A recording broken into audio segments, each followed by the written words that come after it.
Welcome back to Xylem. It's me Vichar. മക്കൾ എന്തൊക്കെയുണ്ട് വിശേഷങ്ങൾ? എല്ലാവർക്കും സുഖമാണെന്ന് വിശ്വസിക്കുന്നു. ഈ അടുത്ത ദിവസങ്ങളിൽ തന്നെ നമ്മുടെ പരീക്ഷ സ്റ്റാർട്ട് ചെയ്യാണ്. എല്ലാവരും നല്ല അടിപൊളിയായിട്ട് പഠിക്കുന്നുണ്ടെന്നുള്ള വിശ്വാസത്തോടു കൂടെ തന്നെ നമ്മൾ തുടങ്ങുകയാണ്. ഇന്ന് നമ്മളൊരു 3 ക്വസ്റ്റ്യനാണ് ഡിസ്കസ് ചെയ്യുന്നത്. ആ 3 ക്വസ്റ്റ്യൻ നിങ്ങൾ ഉറപ്പായിട്ട് പഠിക്കുക. ക്ലാസ് കണ്ടു കഴിഞ്ഞാൽ നിങ്ങൾ ഇഷ്ടപ്പെട്ട കമൻസിൽ നിങ്ങൾ ക്ലാസ് എങ്ങനെ ഉണ്ടായിരുന്നു എന്ന് പറയണം കേട്ടോ. കാരണം നിങ്ങളുടെ കമൻസുകൾ കണ്ട് കേട്ടിരുന്നിട്ടാണ് നമ്മൾ എന്ത് ചെയ്യുന്നത്, അടുത്തടുത്ത വീഡിയോസുകളൊക്കെ തരുന്നത്. അതുപോലെ തന്നെ ഒരുപാട് ലൈക്സ് ഒക്കെ കാണുമ്പോൾ നമുക്ക് ഭയങ്കര സന്തോഷമാണ്. അപ്പോൾ ലൈക്ക് കൂടെ നിങ്ങൾ അടിക്കാൻ മറക്കരുത്. ലൈക്ക് കൂടെ അടിച്ചു വെക്കുക. അതോടൊപ്പം തന്നെ പരീക്ഷയ്ക്ക് കഴിഞ്ഞ് സാറോട് എന്ത് ചെയ്യണം, നേരിട്ട് തന്നെ പറയണം എങ്ങനെ ഉണ്ടായിരുന്നു പരീക്ഷ എന്നുള്ളതൊക്കെ. ആ പരീക്ഷ ഇതാണ് എൻ്റെ ഇൻസ്റ്റാഗ്രാം ഐ ഡി. ആ ഐ ഡിയിൽ നിങ്ങൾ എന്ത് ചെയ്യുക, മെസ്സേജ് അയച്ചിട്ട് സാറോട് പറയുക കേട്ടോ. മാക്സിമം ഞാൻ എല്ലാവർക്കും റീപ്ലൈ കൊടുക്കാറുണ്ട് മാക്സിമം. എങ്കിൽ പോലും നിങ്ങൾ എന്ത് ചെയ്യണം, അയക്കണം, മറക്കരുത്. അപ്പോൾ ഇതാണ് ഐ ഡി. ഓക്കെ, അപ്പോൾ ഇനി കൂടുതൽ സമയം കളയണ്ട. അതപ്പോൾ നമുക്ക് തുടങ്ങാം. യെസ്, ഇതാണ് ക്വസ്റ്റ്യൻ. ഒരു ചോദ്യം, സിമ്പിൾ ക്വസ്റ്റ്യൻ ആണ്. ഈ രണ്ടൊന്നും നിങ്ങൾ നോക്കണ്ട കേട്ടോ. ഒരു സിമ്പിൾ ക്വസ്റ്റ്യൻ ആണ്. എന്താണ് ക്വസ്റ്റ്യൻ എന്ന് ചോദിച്ചാൽ സിമ്പിൾ ആണ്. എന്താ ചോദ്യത്തിൽ കൃത്യമായിട്ട് പറയുന്നുണ്ട്. കോൺ 6, കോൺ പി എത്ര? ഇതാണ് ചിത്രം. ഈ ചിത്രത്തിൽ നിന്ന് ആംഗിൾ ആറും ആംഗിൾ പിയും കാണാനാണ് പറഞ്ഞത്. ഏതാണ് ആംഗിൾ 6 എന്ന് ചോദിച്ചാൽ ഇവിടെ ഒരു ചോദ്യത്തിൽ വലിയ കൃത്യമായിട്ട് പറയുന്നുണ്ട് പി ക്യു പി ആറിന് ഈക്വൽ ആണെന്ന് പറയുന്നുണ്ട്. P Q P R equal എന്ന് പറഞ്ഞാൽ ഈ പി ക്യു എന്ന് പറയുന്ന ഈ സൈഡും ഈ പി ആർ എന്ന് പറയുന്ന ഈ സൈഡും ഈക്വൽ ആണ്. ആ രണ്ട് ഈക്വൽ സൈഡ്സുകൾ അവിടെ തന്നിട്ടുണ്ട്.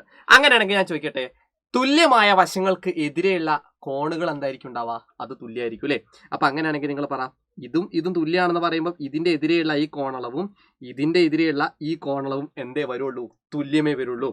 ദാറ്റ് ഈസ് ഇതും എത്രയേ വരത്തുള്ളൂ? 30. ഓക്കെ, സെറ്റ് ആണല്ലോ. അപ്പൊ ഇത് 30 ഡിഗ്രിയാണ്. പരീക്ഷയ്ക്ക് എപ്പോഴും ഒന്നാമത്തെ രണ്ടാമത്തെ 2 മാർക്കിന്റെ ക്വസ്റ്റ്യൻ ആയിരിക്കും ഇത് കേട്ടോ.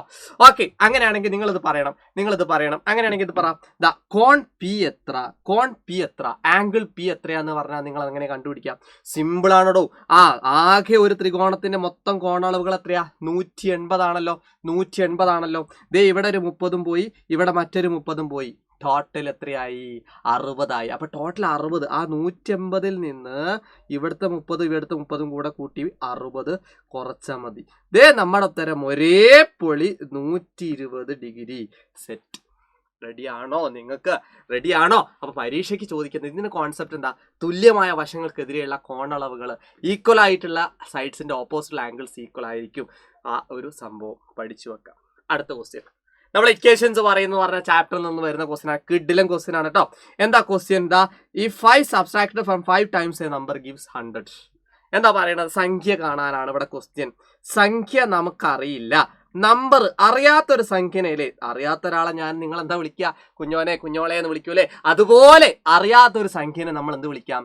എക്സ് എന്ന് വിളിക്കാം. ഈ എക്സ് വെച്ചിട്ട് നമുക്ക് ഇതിന്റെ ഉത്തരം ചെയ്ത് നോക്കാം കേട്ടോ. ഇതൊന്നും ഇല്ല കേട്ടോ, ക്വസ്റ്റ്യൻ നമ്പർ ആയിട്ട് ഇട്ട് കൊടുത്തതാണ്. ഇതെന്താ പറയുന്നത്? 5 times A number subtracted 5 is subtracted from 5 times. മക്കളെ 5 ടൈംസ് എന്ന് പറഞ്ഞു കഴിഞ്ഞാൽ 5 ടൈംസ് എന്ന് പറഞ്ഞു കഴിഞ്ഞാൽ 5 മടങ്ങ് എന്ന് പറഞ്ഞു കഴിഞ്ഞാൽ നിങ്ങൾ എക്സിന്റെ ബാക്കിൽ 5 കൊടുക്കേണ്ടത് കേട്ടോ. അപ്പൊ 5 മടങ്ങിൽ നിന്ന് എത്ര കുറയ്ക്കണം? 5 കുറയ്ക്കണം. അപ്പൊ 5x minus 5 that is equal to 100. Okay, ഇതാണ് ഐഡിയ. ഓക്കെ, ഇതെങ്ങനെയത് വന്നതെന്ന് ഡൗട്ട് ഉണ്ടോ? ഞാൻ പറഞ്ഞുതരാം. ഇതാണ് 5 മടങ്ങ്. 5 ടൈംസിൽ നിന്ന് 5 സബ്ട്രാക്ട് ചെയ്യണം. ഇതാണ് 5 കുറച്ചാൽ 5 സബ്ട്രാക്ട് ചെയ്യാതെ 5 ടൈംസിൽ നിന്ന് 5 സബ്ട്രാക്ട് ചെയ്താൽ 100. ഇതിൽ നിന്ന് എങ്ങനെ എക്സിന്റെ വില കാണാം? ഇതേ സിമ്പിൾ ആണ്. ഈ എക്സിൽ കാണാൻ വേണ്ടിയിട്ട് ആ -5 അപ്പുറത്ത് പോയി. അപ്പൊ എന്താവും? പ്ലസ് ആവും കേട്ടോ. അപ്പൊ 5x ഈക്വൽ ടു 100 + 5 വരും. 100 + 5 എത്രയാടാ? 105 അപ്പോൾ 5x ഈക്വൽ ടു 105. ഈ എക്സിന് ഒറ്റയ്ക്കാക്കി എക്സിന്റെ വില കിട്ടും. അതല്ലേ നമ്മൾ ഇത്രയും കാലം പഠിച്ചുകൊണ്ടിരുന്നത്. ഈ 5നെ പിടിച്ച് താഴോട്ട് ഇറക്കിയാൽ മതി. അപ്പൊ x equal to 105/5 that is 21. ദേ നമ്മുടെ ഉത്തരം എക്സിന്റെ വില 21. അപ്പൊ എക്സ് ആ നമ്പർ ഏതാന്ന് ചോദിച്ചാൽ ഏതാണ്? ആ സംഖ്യ നമ്പർ ഏതാന്ന് ചോദിച്ചാൽ ഏതാണ്? 21. അടുത്ത ക്വസ്റ്റ്യനൂടെ പഠിച്ചാൽ നമ്മളൊരു 3 ക്വസ്റ്റ്യൻ കിടിലമായിട്ട് പഠിച്ചു കേട്ടോ. മൂന്നാമത്തെ ചോദ്യം പരീക്ഷയ്ക്ക് ചോദിച്ച അതേ ചോദ്യ പേപ്പർ വെട്ടിക്കൊണ്ടുവന്നതാ സാറ്. അപ്പൊ വേഗം നോക്കിക്കേ എങ്ങനെയുണ്ടായിരുന്നു ക്വസ്റ്റ്യൻ. എന്താ നോക്ക്. The sides of A rectangle are in the ratio 2:3. അവര് പറയുന്നുണ്ട് സൈഡ്സിന്റെ റേഷ്യോ എത്രയാണ്? സൈഡ്സ് എന്ന് പറഞ്ഞാൽ വശങ്ങളുടെ റേഷ്യോ 2:3 എന്നാണ്. ഞാൻ എപ്പോഴും നിങ്ങളോട് പറയലുണ്ട്, അംശബന്ധം റേഷ്യോ തന്നാൽ നിങ്ങൾ ആ റേഷ്യോന്റെ കൂടെ എക്സ് ചേർത്താൽ വശങ്ങളായി. പക്ഷെ എപ്പോഴും എല്ലാവർക്കും എക്സിന് ഇഷ്ടം ഉണ്ടാവണമെന്നുണ്ടോ? ചോദ്യ പേപ്പർ ഇട്ട ആൾക്ക് എക്സിന് ഇഷ്ടമില്ല. അതുകൊണ്ട് അയാൾ പറയുകയാണേ, നോക്ക്, വീതി 2a എടുത്താൽ നീളം എത്ര? If the breadth is 2a then what is the length? മക്കളെ ഞാൻ ഒരു കാര്യം ചോദിക്കട്ടെ. ഇവിടെ വീതി എന്ന് പറയുന്നത് പറയുന്നുണ്ട് 2a ആണെന്ന് പറയുന്നുണ്ട്. 2a എന്ന് പറഞ്ഞാൽ ബ്രെഡ്ത്ത് 2a ആണെന്ന് പറയുന്നത്. എവിടുന്നാ 2 കിട്ടിയെന്ന് ചോദിച്ചാൽ ഇവിടെ 2 കണ്ടോ, ആ 2ന്റെ മൂട്ടിൽ a കൊടുത്താൽ, എക്സ് കൊടുത്താൽ അല്ല ആ സാധനം തന്നെയാണ്. അപ്പൊ എക്സ് കൊടുത്താൽ നിങ്ങൾക്ക് വശങ്ങൾ കിട്ടൂലേ? അപ്പൊ ആ എക്സിന് പകരം എ കൊടുക്കുന്നുണ്ടെന്നുള്ളൂ കേട്ടോ. അപ്പൊ ഏത് അക്ഷരം വേണമെങ്കിലും ഇംഗ്ലീഷിലെ അക്ഷരം നിങ്ങൾക്ക് കൊടുക്കാം. അപ്പൊ ഇവിടെ ഇവർ പറയുന്നത് 2a ആണ്. അപ്പൊ ഈ 2ന്റെ ബാക്കിൽ എ കൊടുത്തപ്പോ വീതി കിട്ടി. അപ്പൊ അങ്ങനെയാണെങ്കിൽ നീളം കിട്ടാൻ, നീളം എന്ന് പറഞ്ഞാല് ലെങ്ത് കിട്ടാൻ നിങ്ങൾ എന്താ ചെയ്യേണ്ടത്? ഇതാണ് നമ്മുടെ ലെങ്ത്തിന്റെ റേഷ്യോ, അംശബന്ധം അല്ലെ? ആ ഒരു റേഷ്യോ 3 ആണെങ്കിൽ ആ 3ന്റെ ബാക്കിൽ ആരെ കൊടുത്താൽ മതി? എ കൊടുത്താൽ മതി. That is 3a. അപ്പൊ 3a ആയിരിക്കും കേട്ടോ. അപ്പൊ 3a നീളമായിരിക്കും, 2a വീതി ബ്രെഡ്ത്ത് ആയിരിക്കും. അപ്പൊ അങ്ങനെയാണെങ്കിൽ ആ എ ചോദ്യം നമുക്ക് ഒരേ പൊളി സെറ്റ് എന്ന് പറഞ്ഞ് കമന്റ് ചെയ്തേ. അപ്പൊ അതുപോലെ തന്നെ ബി ചോദ്യം എന്താണ്? പറ. ഈ ചതുരത്തിന്റെ ചുറ്റളവ് 40, പെരിമീറ്റർ 40 ആണെന്ന് പറയുന്നുണ്ട്. പെരി അൽഫാമല്ല, പെരിമീറ്റർ, അതായത് ചുറ്റളവ് 40 ആണ്. പരീക്ഷയ്ക്ക് എപ്പോഴും അവർ ചോദിക്കുന്ന ഒരു ചോദ്യം ഇങ്ങനെ ആയിരിക്കും. ചുറ്റളവ് ഇതാണെങ്കിൽ, ചുറ്റളവ് പെരിമീറ്റർ 40 ആണെങ്കിൽ അതിന്റെ നേരെ പകുതി ആയിരിക്കും ആരുണ്ടാവുക? പെരിമീറ്ററിന്റെ നേരെ പകുതി. അത് കാണാണ്ട് തന്നെ നിങ്ങൾ പഠിച്ചു വെച്ചോ.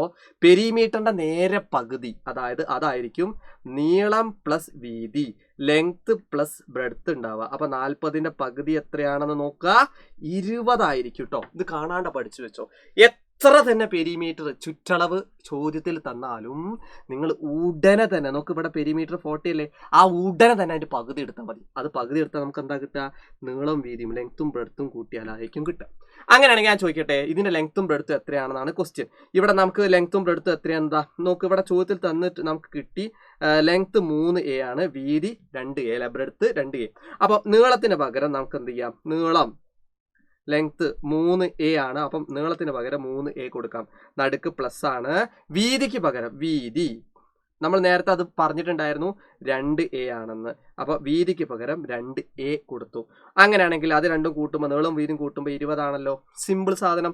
ഒന്ന് ആലോചിച്ച് നോക്ക്, 3aയും 2aയും കൂടെ കൂട്ടിയാൽ എത്രയിടൂ? 5a = 20. എന്റെ ഉത്തരം സിമ്പിളാ. എനെ പിടിച്ചിട്ട് താഴ്ത്തർക്ക്. അപ്പൊ എങ്ങനെ വരാ? a = പറ a =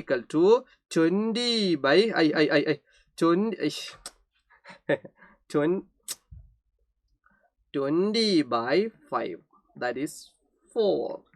എന്റെ ഉത്തരായി 4. പക്ഷെ എ കണ്ടുപിടിക്കാൻ ആരും നമ്മളോട് പറഞ്ഞിട്ടില്ല. നമ്മളോട് പറഞ്ഞിരിക്കുന്ന ചോദ്യം എന്താ നോക്കൂ കുഞ്ഞോനെ, നീളവും വീതിയും ലെങ്ത്തും ബ്രെഡ്ത്തും ആണ് കണ്ടുപിടിക്കാൻ പറഞ്ഞത്. നമുക്കറിയാലോ ലെങ്ത്ത് എന്ന് പറഞ്ഞാൽ എന്താണ്? 3a അല്ലേ. അപ്പൊ എക്ക് പകരം 4 കൊടുക്കുക. അപ്പൊ 3 × 4 12. നമ്മുടെ ഉത്തരം 12. അപ്പൊ അങ്ങനെയാണെങ്കിൽ എക്ക് പകരം 2 കൊടുത്താൽ വീതിയും കിട്ടൂലേ? 2 × 4 8. നമ്മുടെ ഉത്തരം ഒരേ പൊളി. ഏതൊക്കെയാ നീളം? നീളം 12ഉം, അതായത് ലെങ്ത് 12ഉം ബ്രെഡ്ത്ത് വീതി 8 ആയിരിക്കും. നമ്മുടെ ഉത്തരം ഒരേ പൊളി പറഞ്ഞ് കമന്റ് ചെയ്തേക്ക്. അപ്പൊ ആ ഒരു ചോദ്യം കൂടെ നമ്മൾ പഠിച്ചിട്ടുണ്ട്. പരീക്ഷയ്ക്ക് അടിപൊളിയായിട്ട് ചെയ്ത ഓൾ ദ ബെസ്റ്റ്. പരീക്ഷ കഴിഞ്ഞാൽ ഞാൻ പറഞ്ഞിരുന്നു സാറോട് നേരിട്ട് തന്നെ പറയണം. അപ്പൊ എന്നെ ആർക്കെങ്കിലും പരിചയമില്ലെങ്കിൽ ഞാൻ എന്നെ ഒന്ന് പരിചയപ്പെടുത്തുകയാണ്. It's me VJR, Vaishakh JR എന്നാണ്. ഈ ഇൻസ്റ്റാഗ്രാം ID നിങ്ങൾക്ക് എന്ത് ചെയ്യാം? മെസ്സേജ് അയച്ചിട്ട് സാറോടൊക്കെ പറയാം കേട്ടോ. അപ്പോൾ all the best, wish you all the best. നമുക്ക് ക്ലാസ് അവസാനിപ്പിക്കാം. പരീക്ഷ അടിപൊളിയായിട്ട് എഴുതാമെന്നെ എല്ലാ കുഞ്ഞോനും കുഞ്ഞോൾക്കും ഒക്കെ ഓൾ ദ ബെസ്റ്റ്. ബൈ.